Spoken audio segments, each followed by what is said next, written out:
Donc, on a parlé de deux semences.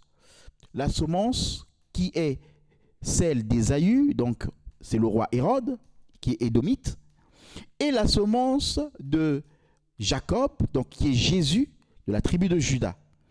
Et dans la prophétie qui avait été donnée, je l'avais dit la dernière fois, Dieu dit que la victoire sera aux plus jeunes.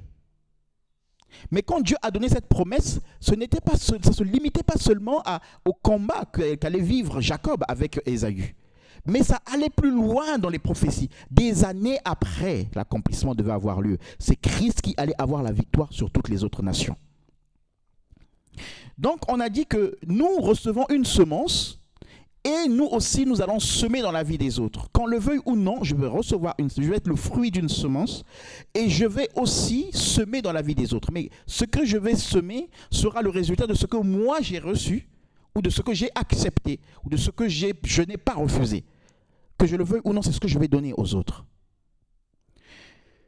Ce soir, nous allons voir les origines, d'où viennent les différentes semences. Et nous allons parler aujourd'hui de la semence qui provient des parents. Pour ne pas sortir de notre texte, parce qu'il y a plein d'exemples dans la Bible des semences qui viennent des parents. On le voit avec David qui va bénir son fils Salomon. On va le voir aussi avec Jacob qui va bénir ses enfants.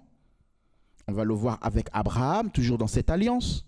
On va le voir avec Noé qui va bénir ses enfants aussi. Donc nous allons rester dans le thème de Jacob.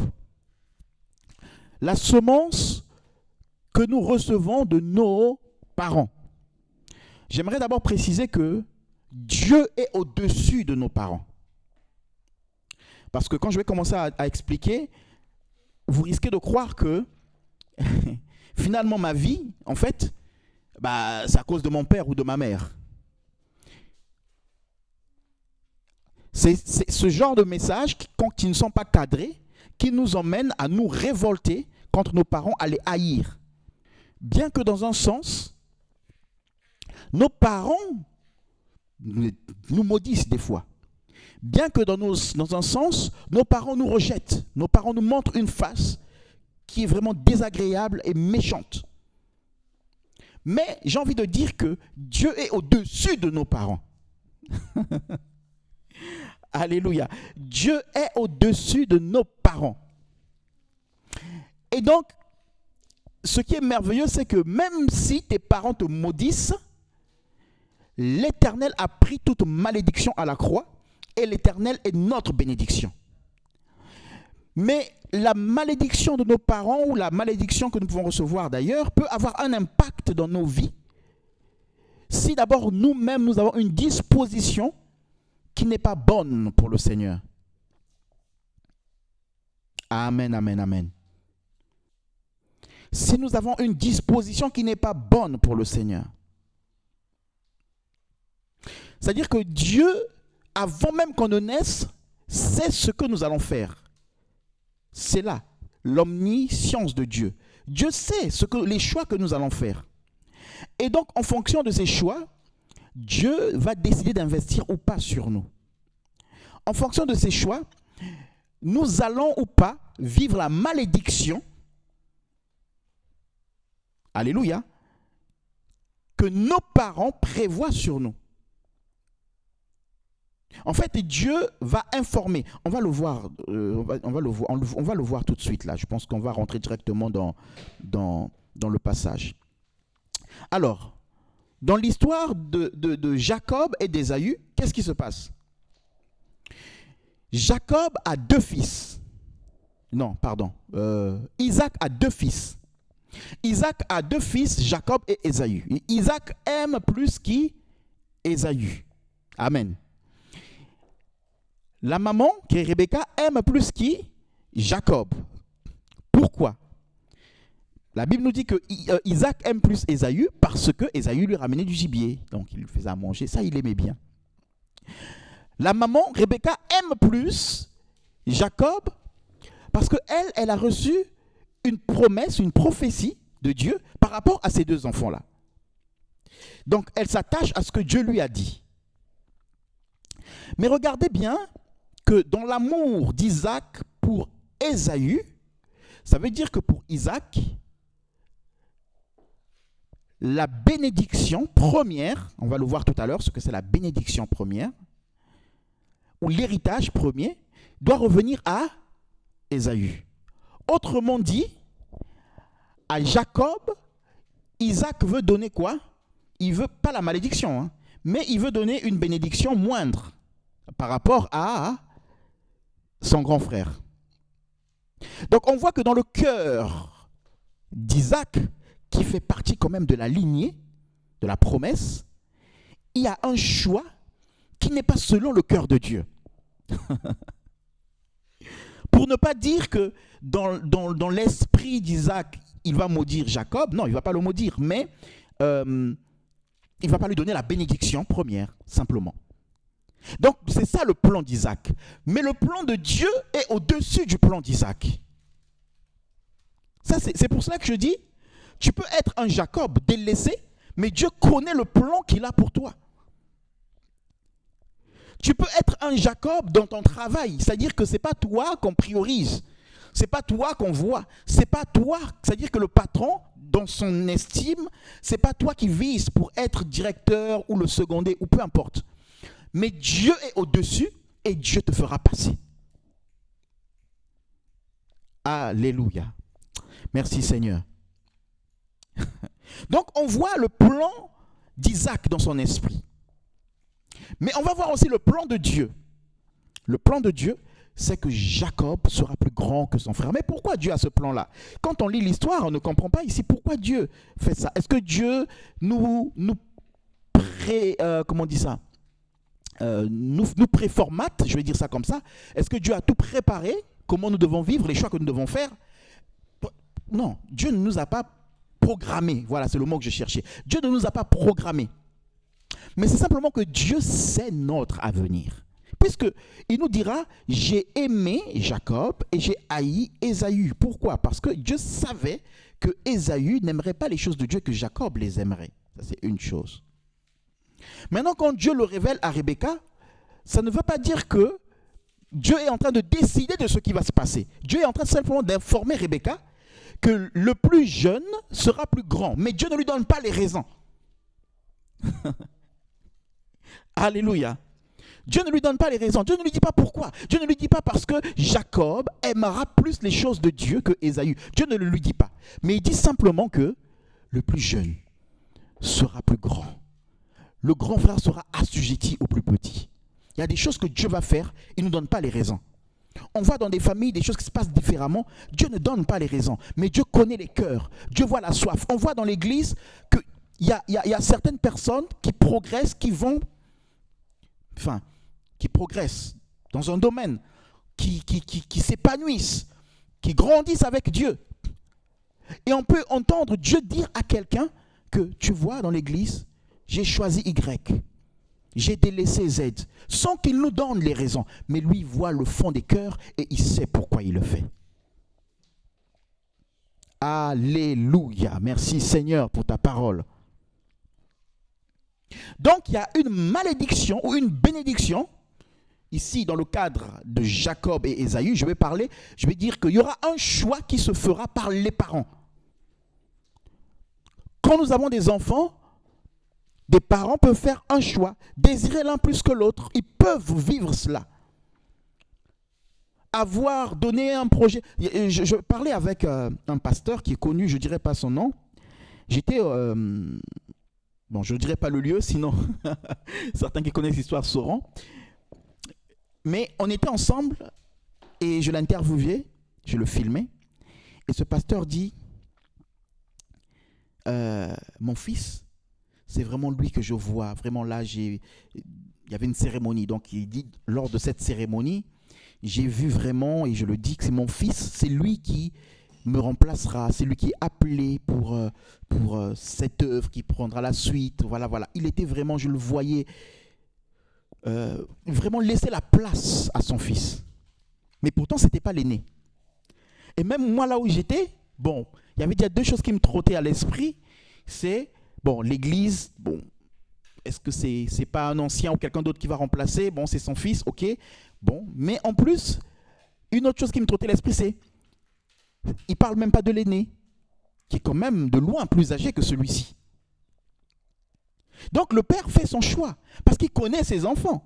Mais il les connaît peut-être soit selon lui, soit selon Dieu. Mais on voit quand même que c'est ses enfants, mais il voit dans les enfants qui va peut-être prendre la relève. À tort ou à raison, ça je ne le sais pas. Donc Dieu est en train de regarder Isaac, et Isaac est en train de faire un choix de prendre le plus grand. Mais Dieu est en train de faire le choix de prendre le plus petit. Ok. Genèse chapitre 27, versets 27 à 29. Je lis la parole. Genèse chapitre 27, versets 27 à 29. Il est écrit: Jacob s'approcha et l'embrassa. Isaac sentit l'odeur de ses vêtements. Il le bénit alors en disant: L'odeur de mon fils est pareille à celle d'un champ que l'Éternel a béni. Que Dieu te donne de la rosée du ciel et des richesses de la terre, du blé et du vin en abondance. Que des peuples te soient asservis et que des nations se prosternent devant toi. Sois le maître de tes frères et que les fils de ta mère se prosternent devant toi.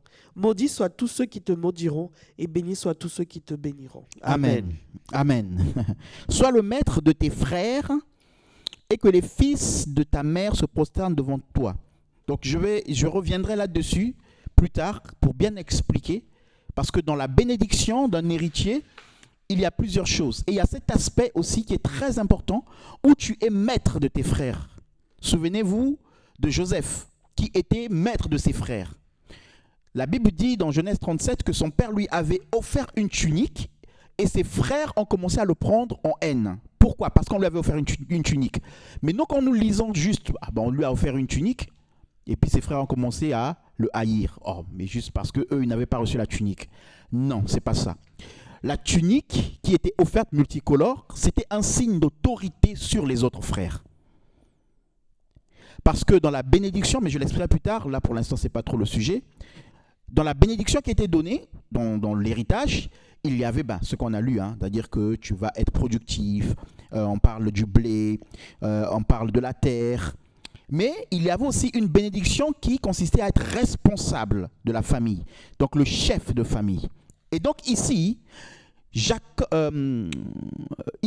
est en train de bénir Jacob, croyant que c'est Ésaü. Il croit que c'est Ésaü. Donc il dit, en fait pour lui, il dit à Ésaü, tu es le maître de Jacob. Tu es le maître de tes frères. Il est en train de lui dire que les fils de ta mère se prosterneront devant toi. De la même manière que les frères de Joseph se sont prosternés devant Joseph. Il était devenu leur maître. Donc, dans l'esprit d'Isaac, Ésaü doit avoir à ses pieds qui? Jacob. Il doit avoir à ses pieds quelqu'un qui jette les choses de Dieu. Quelqu'un dont la semence est mauvaise dans le cœur. Et cette semence, on la voit. C'est-à-dire, imaginez si c'était Ésaü qui était béni à ce moment-là. Ça veut dire que Hérode, Jésus devait se prosterner devant Hérode. Ou ça veut dire que la lignée, parce qu'il y avait une promesse, mais je vais y arriver, la promesse devait passer alors par Ésaü. Mais regardez l'état d'esprit d'Ésaü. Bref. Donc, dans Genèse 27, c'est la première bénédiction. La première bénédiction que Isaac donne à Jacob. C'est une bénédiction mensongère. Enfin, quand je dis mensongère, lui, il bénit par la foi. Mais vous allez voir que c'est une bénédiction qui est le fruit, le résultat d'un mensonge, c'est de l'usurpation. Puisque celui qui reçoit la bénédiction ment. Jacob a menti à son père. Et souvent les gens exaltent cette bénédiction dans les messages. Comme quoi c'est l'odeur de Christ qui nous donne de rentrer dans la présence de Dieu. C'est l'odeur de Christ que Dieu voit, donc il ne nous voit pas. C'est les vêtements de Christ qui touchent sur nous. Oui, mais là, il y a une tromperie. et Dieu ne le trompe pas. Là, dans les faits, Jacob est en train de tromper son père. Mais quand nous venons à Christ, que Dieu nous regarde à travers Christ, quand il nous touche, c'est Christ qu'il voit, on n'est pas en train de tromper Dieu. Dieu n'est pas aveugle comme Isaac. Dieu voit. Alléluia. Donc ici, c'est une première bénédiction, mais c'est une bénédiction qui est volée. Et le plan de Dieu n'est pas que nous volons les bénédictions. Ce n'est pas le plan de Dieu. Ok. On va lire encore Genèse, toujours 27, 38 à 41. Maintenant, regardez ce qui reste à donner à Ésaü. Genèse, chapitre 27, 38 à 41.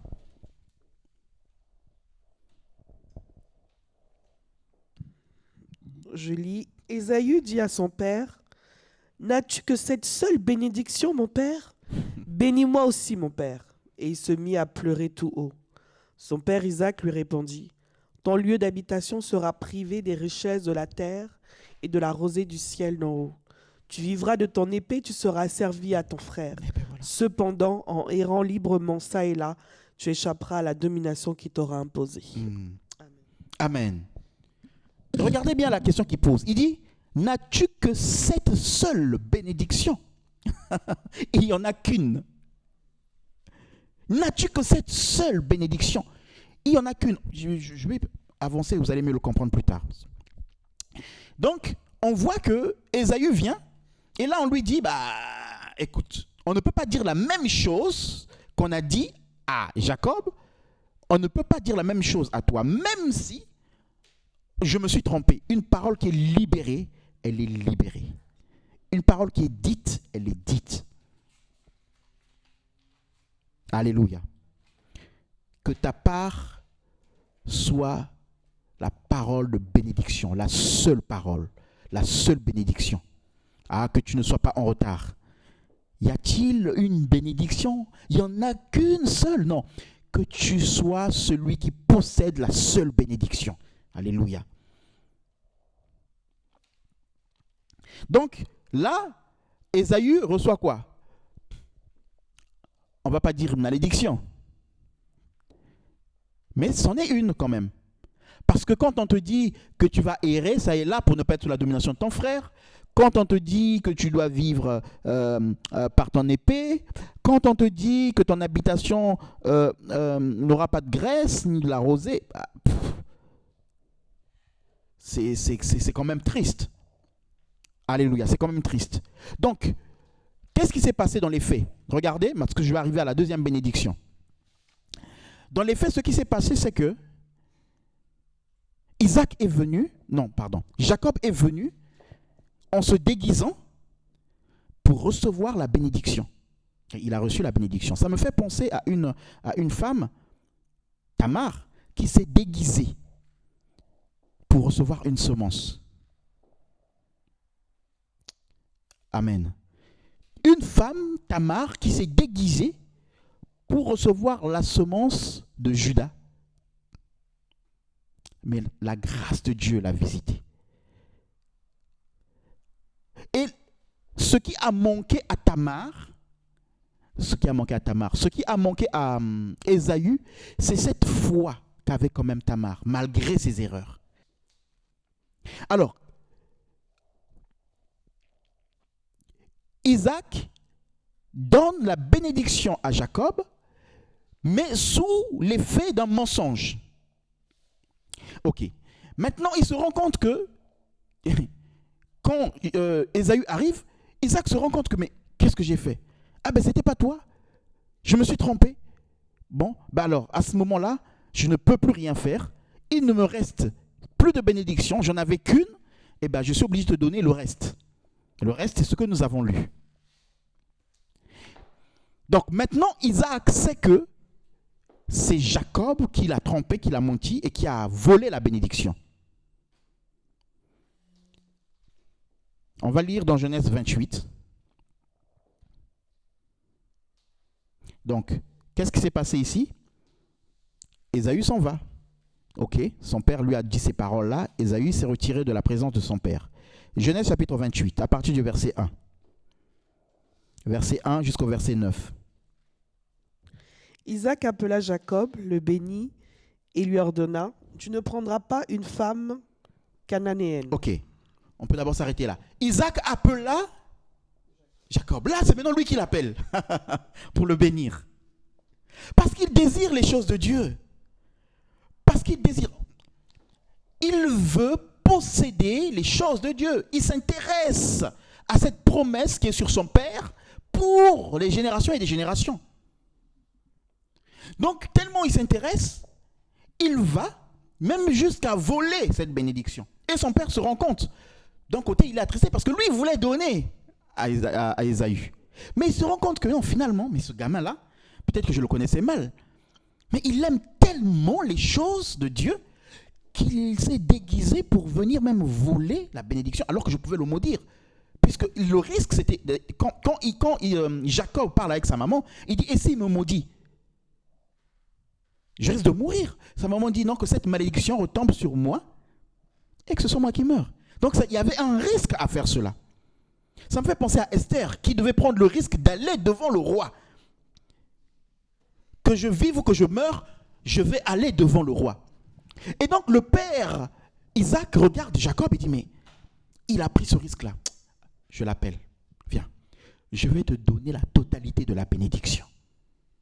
Là, c'est une bénédiction qui n'est pas mensongère, qui n'est pas le fruit d'un déguisement ou de non parce que c'est Christ, nous sommes, nous nous présentons à Dieu à travers Christ. Non, non, non, non, non, non. Là, le Père qui est aveugle voit dans sa conscience que c'est son fils.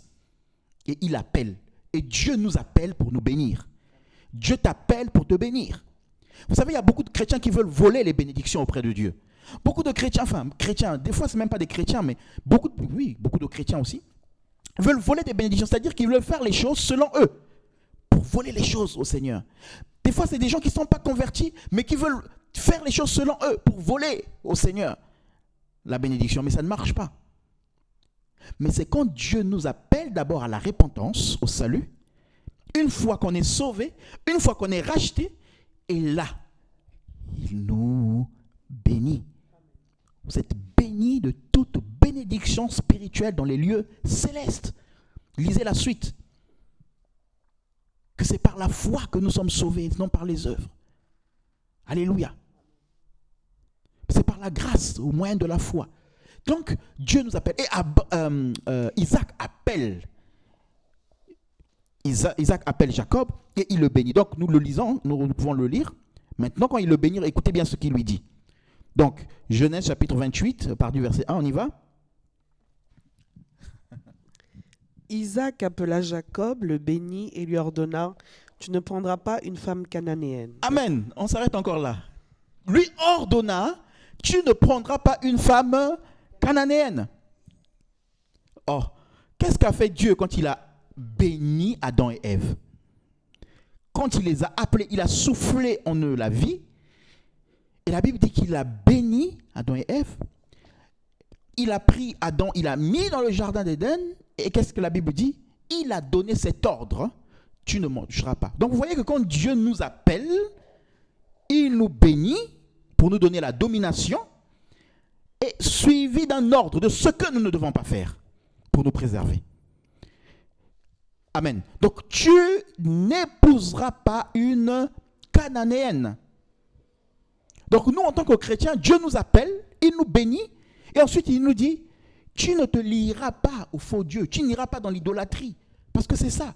C'est-à-dire que quand vous lisez l'histoire d'Israël, Dieu parle toujours d'infidélité envers son peuple, qui s'est lié à d'autres dieux. Et il parle de ça en termes d'adultère. Donc, quand Dieu nous appelle, il nous donne des ordres, des choses que nous ne devons plus faire. Donc, ce n'est pas normal qu'un chrétien, quelqu'un qui se dit « je suis appelé, je suis béni de Dieu, j'ai reçu la bénédiction de Dieu », mais il n'a pas reçu l'ordre de ne pas vivre dans le péché, de ne pas vivre dans l'adultère, dans la fornication, de ne pas vivre dans le mensonge, dans la corruption, de ne pas vivre dans la tricherie. Ce n'est pas possible. Alléluia. C'est pas possible, c'est pas possible. Dieu appelle, il bénit, et maintenant il dit, voici ce que tu ne dois pas faire, parce que tu es béni. Il ne l'a pas dit quand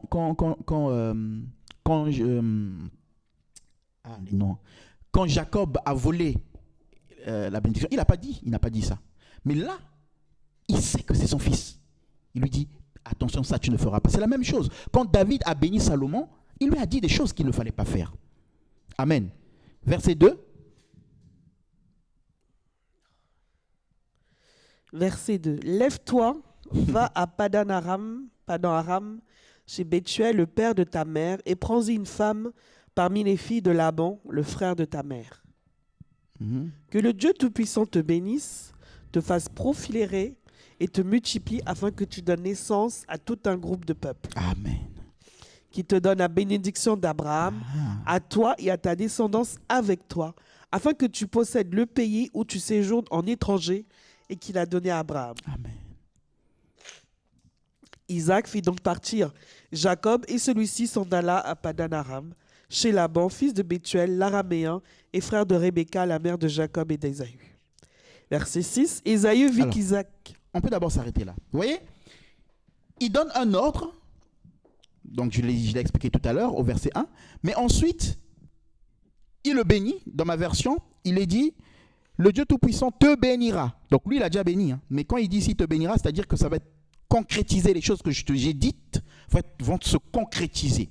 Le Dieu Tout-Puissant te bénira, il te donnera des enfants, il rendra tes descendants nombreux et tu deviendras l'ancêtre d'un grand nombre de peuples. Il te transmettra la bénédiction d'Abraham. Donc vous voyez toute cette lignée-là. À toi et à ta descendance, afin que tu hérites le pays dans lequel tu habites en immigrant et que Dieu a donné à Abraham. Donc on voit que il te transmettra la bénédiction. Il y a une bénédiction qui part d'Abraham. Cette bénédiction-là doit passer par toi. Et c'est cette bénédiction qui t'aidera à posséder le pays dans lequel tu vas séjourner. Et ensuite, le verset 5 dit, Jacob envoyé par son père. Parti donc. Donc là, il a envoyé. Vous voyez, Dieu nous appelle, il nous bénit, il nous dit ce qu'il ne faut pas faire. Et ensuite, il nous envoie, alléluia, pour nous multiplier. Il nous envoie pour hériter. Il nous envoie pour être productif. Il nous envoie pour produire, avoir une descendance, gagner le monde pour lui. Donc, tu es chrétien, Dieu t'a appelé, Dieu t'a béni, ok? Si vraiment il t'a appelé, si vraiment il t'a béni, il t'a aussi dit des choses qu'il ne faut pas faire. Donc, si tu fais encore des choses que Dieu t'a interdit, si tu vis dans une vie de péché, il y a un problème. Est-ce qu'il t'a vraiment appelé? Est-ce qu'il t'a vraiment béni? C'est la bénédiction de Dieu en nous qui nous aide à être victorieux sur le péché. Il n'a pas donné l'ordre avant de bénir, mais il a d'abord béni en donnant la capacité d'être victorieux sur le péché. Bénir veut dire du bien, c'est-à-dire qu'il est en train de dire, tu ne vivras pas dans le péché, tu auras la domination sur le péché, tu auras la domination sur le monde, tu auras la domination sur l'ennemi.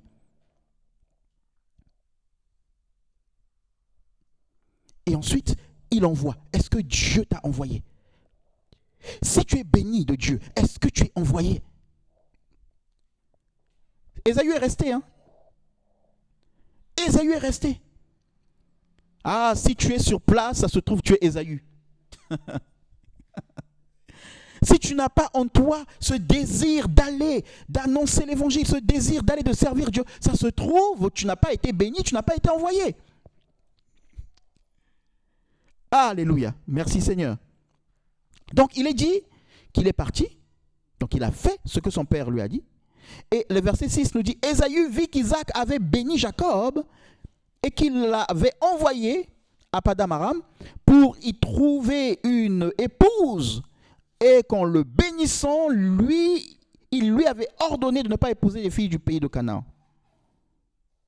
Que Jacob avait obéi à son père et à sa mère et qu'il était parti pour Padan Aram. Il comprit alors que les filles de Canaan étaient mal vues de son père. Et il comprit que les filles de Canaan étaient mal vues de son père. Et la Bible dit quoi? Ésaü se rendit chez Ismaël, fils d'Abraham, et épousa en plus des autres sa fille Malaat, la sœur de Nébaoth. Vous savez ce qui s'est passé ici? Souvent, c'est quand il y a des conséquences qu'on commence à réaliser que, donc mon père n'aimait pas le péché. C'est quand il y a les conséquences qu'on commence à réaliser, donc mon père vraiment, il a souffert. La Bible nous dit, Jacob a obéi à son père et il est parti. Et qu'est-ce que Ésaü a compris? Ésaü, verset 8, comprit alors que les fils de Canaan étaient mal vus de son père. Ou avant, il ne le comprenait pas. Lisons un passage là encore, vous allez voir. Genèse chapitre 26, verset 34 à 35. Si tu peux le lire, Genèse chapitre 26, 34 à 35. Genèse 26, 34 à 35. À l'âge de 40 ans, Ésaü prit pour femme Judith, fils de Béhéri le Hittite, et Basmath, fille d'Élon le Hittite. Elles furent un sujet d'amertume pour le cœur d'Isaac et de Rebecca. Amen. Vous voyez, Ésaü est en train de faire des choses, des choix, qui sont une souffrance pour ses parents. Mais là, quand il fait ça, Jacob n'a pas encore pris sa bénédiction. Il est encore l'aîné, il a encore le droit d'aînesse. Avec son droit d'aînesse, il est en train de faire souffrir, avec l'autorité qu'il a, parce que le droit d'aînesse, je vais l'expliquer plus tard, il y a une autorité qui est là, qui va avec. Il est en train de faire souffrir. C'est-à-dire que Dieu te donne une position, mais avec cette position, tu fais souffrir le Seigneur. Tu n'obéis pas. Dieu t'élève, Dieu te donne une place importante, mais tu n'honores pas le Seigneur. Tu fais souffrir le Seigneur. Et il est dit que elles furent un sujet d'amertume pour Isaac et Rebecca. La version Parole de vie dit, Ésaü a 40 ans quand il se marie avec 2 femmes hittites. Yéhoudite, la fille de Béri, et Basmath, la fille d'Élon. Verset 35, elles rendent la vie difficile à Isaac et à Rebecca.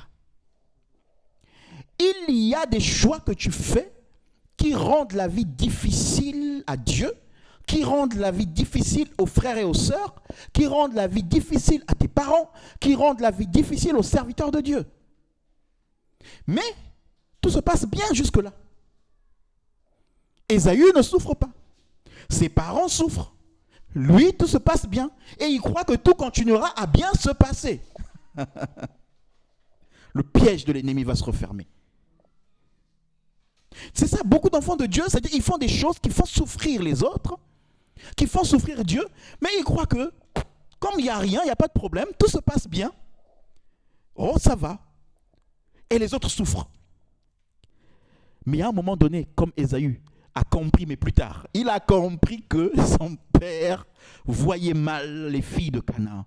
Il a compris ça après. Et là, il voulait se rattraper, il est allé épouser qui? Die fille d'Ismaël.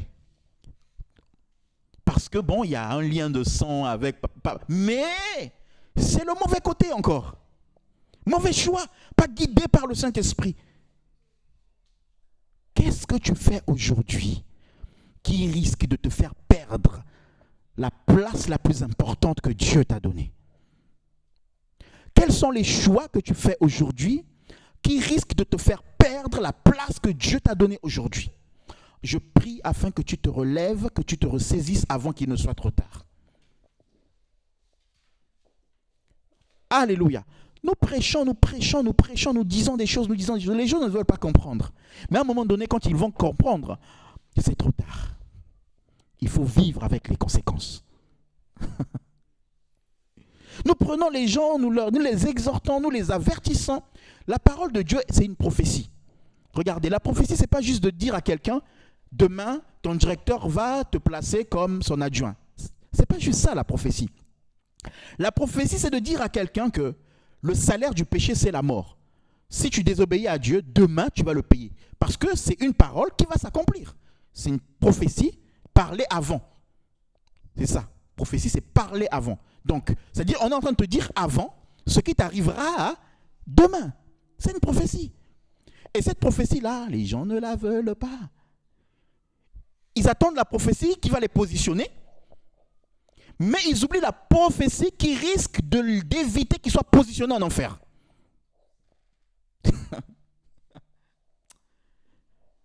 Seigneur, vraiment, je te prie d'ouvrir l'intelligence. Les gens sont tellement aveuglés, d'ouvrir l'intelligence de ton peuple, dans le nom de Jésus-Christ. De briser le voile. Seigneur, nous te supplions de briser le voile. De briser le voile, de briser la malédiction, le sommeil qui est posé sur la vie des hommes et des femmes. Alléluia. Je prie pour que toutes ces choses soient brisées et que les yeux s'ouvrent, que les écailles tombent des yeux, Seigneur. Dans le nom de Jésus. Donc, on est en train de voir ici Ésaü qui a rendu la vie difficile à ses parents. Ses parents l'ont mis au monde. Ses parents lui ont donné la vie. Ses parents ont pris soin de lui. Il a grandi. Maintenant qu'il a 40 ans, il fait ce qu'il veut. Il s'en fiche. Les parents souffrent, je m'en fous. Les frères et sœurs souffrent, je m'en fous. Les serviteurs de Dieu souffrent, je m'en fous. Dans ma famille, les gens souffrent, je m'en fous. Moi, je m'occupe de moi, ce qui me plaît. Mais plus tard, la bénédiction est passée à côté et le voilà qui veut se rattraper. Mais tu ne peux plus te rattraper, c'est trop tard. Saisis avant qu'il ne soit trop tard. Amen. Saisis avant qu'il ne soit trop tard. Alléluia. Alors, il est 28, je vais continuer. Il me reste encore 30 minutes, je vais finir ce message. À ce stade, on pourrait dire, mais Dieu n'est pas juste. Dieu n'est pas juste. Pourquoi?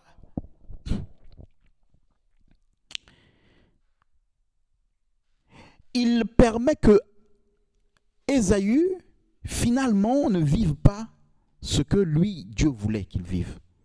Ou ce que son père voulait. Ce que Isaac voulait pour Ésaü. Je l'ai expliqué au début. J'ai dit que Dieu est omniscient. Donc il sait, il n'investit pas sur des personnes qui sait qu'ils mépriseront les choses. Vous voyez? Jésus n'a pas pris deux Judas. Si Jésus avait pris deux Judas, deux personnes comme Judas, on aurait dit que voilà, Jésus, bon, voilà, il prend aussi des personnes. Non, Jésus n'a pas pris deux personnes comme Judas. Il a pris une personne. Pourquoi? Parce que cette personne, Jésus savait qu'elle n'allait pas se convertir, mais qu'il allait amener à accomplissement le plan de Dieu. Autrement, Jésus n'aurait pas investi dans Judas pendant 3 ans. Donc on voit que le choix de Jésus, des disciples qu'il a fait, les 11 qui sont restés, on voit que c'est un choix où Jésus ne s'est pas trompé, où il a investi dans des personnes qui allaient après servir. Donc Jésus connaissait bien la disposition du cœur. Donc le choix n'a pas été de prendre des gens qui, un jour, abandonneraient. Mais il a pris des gens qui sont allés jusqu'à la mort. Alléluia. À l'exception de Judas, parce que Judas avait un plan qui devait s'accomplir dans la vie de Jésus, et c'est passé par Judas. Donc comme Dieu savait que Judas ne se repentira pas, comme Dieu savait que Judas n'acceptera pas la repentance, malgré qu'il aurait entendu l'évangile 3 ans, comme Dieu savait que Judas, même si tu lui confies des responsabilités dans l'église, même si tu lui dis tu es trésorier, ça ne changera pas son cœur. Eh bien, il a été pris. Il y a des personnes comme ça, tu peux beau leur confier ce que tu veux, il n'y aura pas de changement. Mais Dieu n'investit pas dans des personnes dont il sait qu'ils ne donneront rien. Donc Dieu est juste. Et Dieu savait que Ésaü ne ferait rien pour le Seigneur. Et regardez ce qui s'est passé. Parce qu'on pourrait se poser la question. Pourquoi Ésaü perd la bénédiction qu'il veut et que son père veut pour lui? On peut se poser la question. Mais regardez ce qui s'est passé. C'est un enchaînement de désobéissance qui emmène à être rétrogradé ou à être rejeté. Donc la première désobéissance, maintenant, qui est visible aux yeux des gens. C'est-à-dire que peut-être, je ne sais pas, hein, si Rebecca l'avait dit à Isaac ou pas. Mais Rebecca pouvait se dire, ah, je comprends maintenant ce que Dieu m'avait dit, que le plus jeune va dominer sur le grand frère. Parce que regarde déjà comment il commence, lui, à prendre comme femme des étrangères qui nous mènent la vie dure. Ah, maintenant, je commence à comprendre. Il y a des choses que Dieu décide, nous ne comprendrons pas. Mais plus tard, nous allons voir des comportements se révéler et nous allons commencer à comprendre ces choses-là. Alléluia. Donc, petit à petit, c'est parti tout doucement. Donc, il a d'abord pris des femmes qui ont rendu la vie difficile à ses parents et ça a attristé le Seigneur. Malgré le fait qu'il voit que les parents vivent une vie difficile à cause de ces femmes, il ne se répand pas, il ne change pas d'attitude. Regardez maintenant ce qu'il fait après.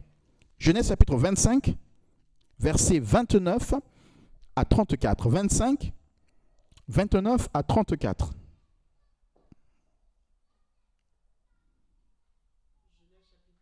25, 29 à 34. Tandis que Jacob faisait cuire un potage, Ésaü revint des champs accablé de fatigue.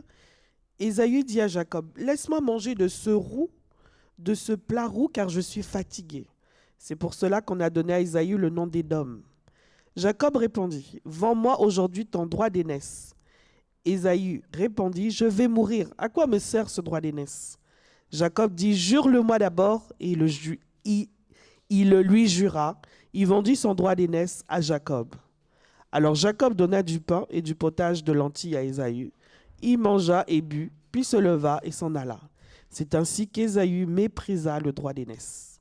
Amen. Amen. Dans ma version, il est dit, Ésaü mange et boit, puis il s'en va, il se moque de ses droits de fils aîné. De ses droits de fils aîné. Je vais juste d'abord expliquer le droit d'aînesse pour qu'on comprenne réellement ce qui s'est passé, la profondeur, la gravité de ce qui s'est passé. Il faut savoir qu'à cette période-là, dans la coutume, dans ces nations-là où ils étaient, la coutume, c'est qu'on on était autorisé à vendre son droit d'aînesse.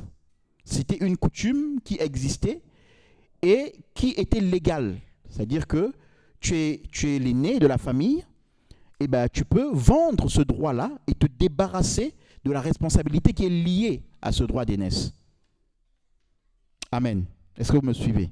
Donc, on pouvait renoncer, on pouvait vendre son droit d'aînesse. C'était légal. Mais ce n'est pas parce que c'était légal, que cette coutume était légale, que Ésaü devait le faire. Et j'aimerais parler aux enfants de Dieu. Ce n'est pas parce qu'il y a des choses qui sont légales dans vos coutumes que Dieu veut que vous puissiez les faire. Ça va vous enlever d'une place d'autorité pour vous emmener à une place misérable. Ça va vous rétrograder. Je répète encore.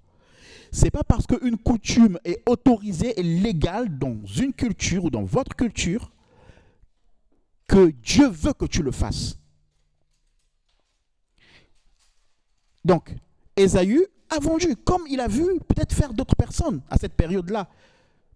Vous voyez, il a vendu. C'est comme la même coutume qui permettait à une femme stérile, comme Sarah, de ne pas avoir d'enfant. Il y avait une coutume où tu prends ta servante, tu donnes à ton mari, et la servante va accoucher à tes pieds. Elle accouche à tes pieds, et cet enfant-là, c'est un enfant. C'est une coutume qui existait à cette époque-là, qui était légale à cette époque-là. Mais Abraham, tu n'es pas autorisé à faire cette coutume-là. Et beaucoup d'enfants de Dieu font des choses parce que c'est comme ça dans notre famille, c'est comme ça dans notre pays, c'est comme ça dans nos coutumes, et ils perdent une place spirituelle. Le droit d'aînesse, ici dans ma version, il est dit, il se moque de ses droits d'aînesse. Dans la version que nous avons lue, il a méprisé son droit, c'est son droit d'aînesse. Mais dans son droit d'aînesse, il y a ses droits. Parce qu'il y a beaucoup de droits. Amen. Donc déjà au niveau de la société, on était vu comme responsable de la famille. C'est-à-dire que quand tu es l'aîné de la famille, au niveau de la société, du quartier, du village, peu importe, on te voit comme le responsable. C'est-à-dire que c'est toi le responsable. Quand il y a des problèmes arrivés de la famille, c'est toi qui es le représentant. Donc c'est un droit que tu as au niveau de la société. Donc tu représentes la famille. Mais aussi parce que tu représentes la famille, donc tu jouis de certains privilèges. Parce que des fois quand on se retrouvait, les aînés se retrouvaient, c'est l'aîné qui décide. C'est à l'aîné qu'on va donner peut-être des présents. D'ailleurs, ça se fait aujourd'hui dans nos familles, dans nos coutumes. Par exemple, en Afrique, quand il y a ce qu'on appelle des dots, c'est l'aîné de la famille, c'est-à-dire que ma sœur est en train d'être dotée, je ne suis pas l'aîné, on va venir voir, ma sœur, par exemple, ma nièce, peu importe, mais on va venir voir l'aîné de notre famille, donc l'oncle, mais l'aîné. Donc, il va jouir de certains privilèges. Vous voyez que le droit d'aînesse, donc, englobait déjà toutes ces choses-là. Donc, il y a une position que tu as de responsable parce que tu es l'aîné de la famille. Mais il y avait aussi un héritage assez spécifique ici, l'héritage. Parce que l'héritage, en réalité, c'était pour tout le monde. L'héritage, c'est pour tous les enfants. C'est-à-dire que tu sois le premier ou le dernier, vous héritez de quelque chose, des biens de votre père. Mais il y avait des spécificités en termes d'héritage. Par exemple, l'aîné et les autres partageaient les biens matériels. Donc, papa avait, on va dire, Abraham avait des terres, et ben Jacob, Isaac va avoir une partie, Ismaël va avoir une partie, Isaac avait des terres, Jacob va en avoir une partie, on va diviser. S'il y avait 4-5 enfants, on va diviser avec le nombre d'enfants. Donc là, les biens matériels, on les partage. Mais il y a des choses qu'on ne peut pas partager en termes d'héritage. Par exemple, la chefferie. La chefferie, ça se dit à la chefferie. On ne peut pas l'hériter. Enfin, on ne peut pas le partager, pardon. Qui va être chef? Chef de famille, il n'y en a qu'un. Donc, le droit d'aînesse comportait aussi cet héritage de chefferie, c'est-à-dire où tu es autorité. Et ça, on ne pouvait pas le partager. C'est à cet héritage-là, à cette chefferie, était lié quoi? Était lié donc une autorité, était liée la responsabilité, comme je l'ai dit tout à l'heure, de s'occuper des choses de la famille, était liée la responsabilité de s'occuper des affaires de son père. C'est-à-dire que le papa était, cultivateur, et ben c'est le fils qui reprenait les affaires de papa. Ça ne pouvait pas être divisé, parce que c'est une affaire, ça ne pouvait pas être divisé ni géré par deux pères. Donc les affaires, les responsabilités du père, c'est le fils aîné qui avait le droit donc d'aînesse, qui s'occupait de ça. Et les autres, qui suivaient après, les autres enfants, étaient gérés par l'aîné qui avait ce droit d'aînesse-là. Amen. Il y avait aussi le fait de s'occuper, par exemple, de la maman. Si le papa était mort, donc il fallait s'occuper de la maman. La maman devait rester avec le fils aîné. Donc c'est lui qui s'occupait. Donc cet héritage-là, la maman n'allait pas vivre avec le dernier ou l'avant-dernier, mais il devait rester avec le premier qui a reçu le droit d'aînesse. Et il y avait un autre héritage, là, qui est très, très, très important.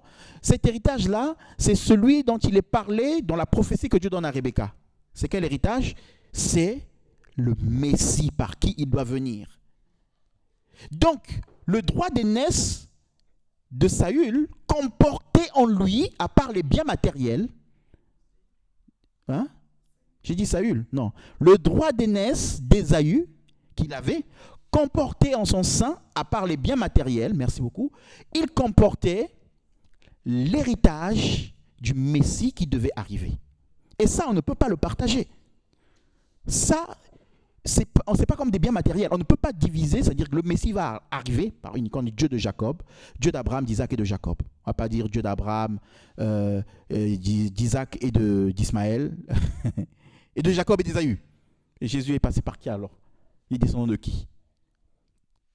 Donc il y avait cette promesse-là. Et la Bible nous dit, parce que ici j'ai la version d'Arbi, qui est plus proche de l'hébreu et du grec. Et la Bible nous dit que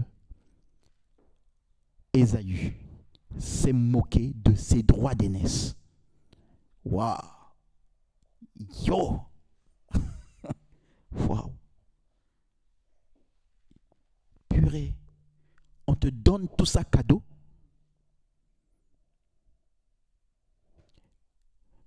C'est-à-dire que c'est comme le prince Charles.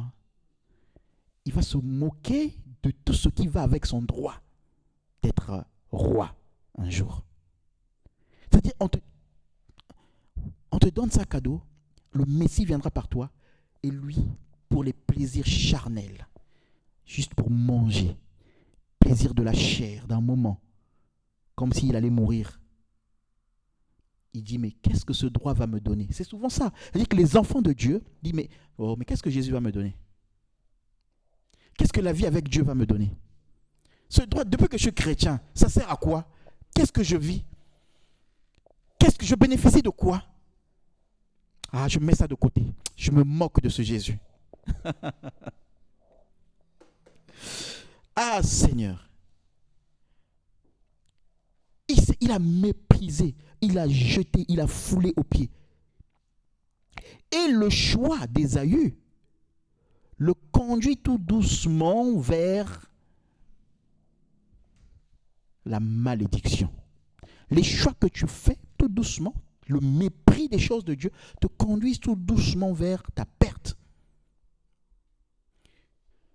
Les enfants de Dieu qui se moquent des cadeaux que Dieu lui a faits, qui foulent Christ aux pieds, qui foulent le sacrifice de Jésus à la croix, ils sont heureux, hein?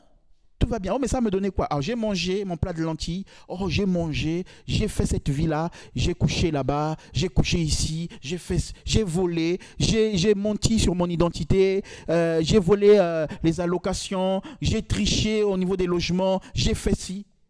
Et tu es en train de fouler aux pieds la grâce de Dieu. Mais ce que tu ne sais pas, c'est que tout doucement, tu es en train de partir à ta perte. Ça va d'abord être physique, parce qu'on va t'arrêter. Si tu triches et que tu voles les allocations, on va d'abord t'arrêter. Si tu vas travailler avec les papiers de quelqu'un, on va d'abord t'attraper et t'arrêter.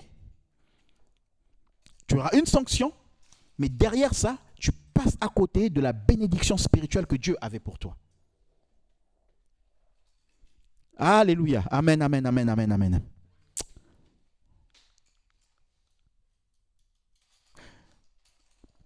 Regardez bien. Ce n'est pas Dieu qui a planifié la perte d'Ésaü. Mais Dieu, je le répète, savait que Ésaü ferait ça. Et donc Dieu a annoncé juste à sa maman que le gars là, il sera assujetti par son frère. Mais Dieu n'a pas donné les détails à la maman, puisque sinon la maman peut-être va haïr. Parce qu'elle va dire, ah, il va faire tout ça. Parce qu'elle est allée prier, hein, pour demander à Dieu pourquoi il y a ce combat dans son ventre. Mais Dieu est tellement amour que Dieu n'a pas dévoilé. Regarde ce qu'il fera, regarde ce qu'il fera, regarde. Non, Dieu n'a pas dit ça. Dieu a juste dit, hein. L'autre sera plus grand. Parce que je prendrai moi la décision. Parce que je sais ce qu'il fera. Dieu sait ce qu'il fera. Et je prie vraiment pour que les promesses de Dieu soient des bonnes promesses pour toi. Que ce ne soient pas des promesses où tu vas être en dessous, rejeté. Alors tu pourras beau crier, élevé, élevé. Tu pourras beau crier, Jésus va me positionner. Mais tu n'auras pas de position.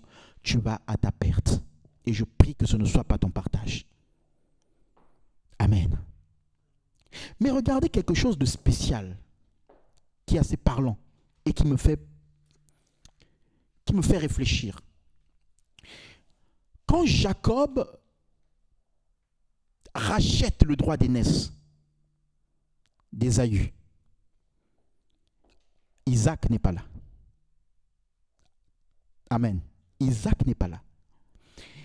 Quand ils rachètent le droit d'aînesse, ils ne font pas une cérémonie au moment de prière. Bon, allez, on va prier, parce que c'est quand même, dans le droit d'aînesse, là, il y a des choses spirituelles.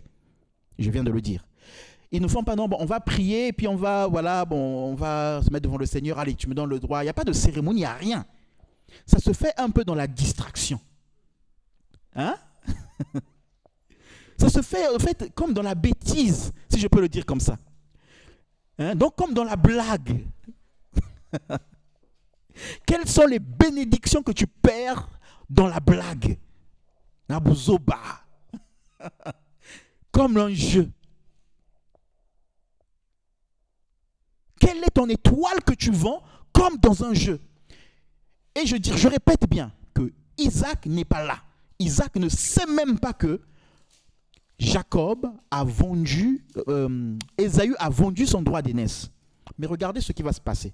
C'est là que, parce que je me suis posé la question pendant longtemps, mais comment ça se fait que Isaac, même s'il est aveugle, franchement, il dit bien que l'odeur c'est celui de mon fils. Je touche, c'est le corps, les vêtements, c'est la peau, c'est celle de mon fils Ésaü. Mais la voix, c'est celle de Jacob.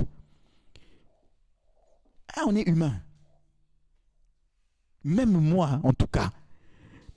J'entends la voix, je dis, ah, mais non, mais ça c'est quand même la voix de mon fils. Mais quand je touche les cheveux, c'est les cheveux d'une fille. Même si je ne vois pas, mais je vais quand même pas bénir. Je sais pas. Hein? Je sais pas. Hein? Moi en tout cas, je vais quand même me poser des questions. Alors, c'était des jumeaux. Mais la Bible nous souligne que Isaac dit, mais ce n'est pas la voix de mon fils. Mais est-ce bien toi? Il redemande. Mais malgré tout ça, Isaac a béni. Vous savez pourquoi il a béni? Parce que ce qu'ils avaient fait dans le secret, ce qu'ils avaient fait dans la blague, ce qu'ils avaient fait dans la distraction, en vendant le droit d'aînesse et en l'achetant, était plus profond qu'ils ne croyaient, était plus spirituel qu'ils ne croyaient. Il n'y avait pas Isaac, mais il y avait les anges de l'Éternel, il y avait l'Esprit de Dieu, et c'était scellé, et eux-mêmes ont décidé d'échanger de place. Et donc Isaac ne pouvait juste que rentrer dans ce que eux-mêmes, dans ce que Ésaü lui-même a décidé. Les bénédictions ou les malédictions que tu vis ne sont pas forcément les résultats de ton papa. Lui, il applique ce que toi, tu as décidé. La malédiction dans laquelle tu as décidé de vivre. La malédiction dans laquelle tu as décidé de rester. Arrête d'accuser tes parents. Arrête d'accuser tes grands-parents. Arrête d'accuser tes oncles. Tu es dans une malédiction que toi-même tu as opérée, que tu as mis en place dans la blague.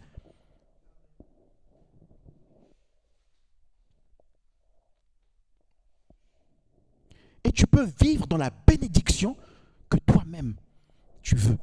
Même si elle n'avait pas été prévue par ton père, toi tu peux rentrer dans cette bénédiction parce que tu désires les choses de Dieu. Et tu peux les acheter. Quand je dis les acheter, c'est que Christ a payé, mais toi tu peux payer le prix pour rentrer dans la bénédiction. Vous croyez que Jacob n'avait pas faim? Pour donner ses lentilles, ils avaient préparé pour son frère? Non, ils les avaient préparés pour lui. La Bible ne dit pas qu'ils les ont partagés. C'est-à-dire que lui, il n'a pas mangé. Il a payé le prix, mais ce prix l'a fait rentrer dans une bénédiction éternelle. Et nous parlons de Jacob aujourd'hui. Je vais m'arrêter là. Je vais continuer après, plus tard. Mais je prie vraiment pour que tes yeux s'ouvrent. Que tes yeux s'ouvrent, que tu arrêtes la bêtise. Que tu comprennes qu'il y a des actes que tu vas poser qui vont t'amener à passer à côté de ce que Dieu avait prévu pour toi. Et ce sera trop tard. Ce sera trop tard. Dans Hébreu, il nous est dit que Ésaü a pleuré pour obtenir cette bénédiction, pour que son père change d'avis. Mais la Bible nous dit que c'était trop tard. Je prie pour qu'il ne soit pas trop tard pour quelqu'un. Je prie pour que tu prennes la bonne décision maintenant.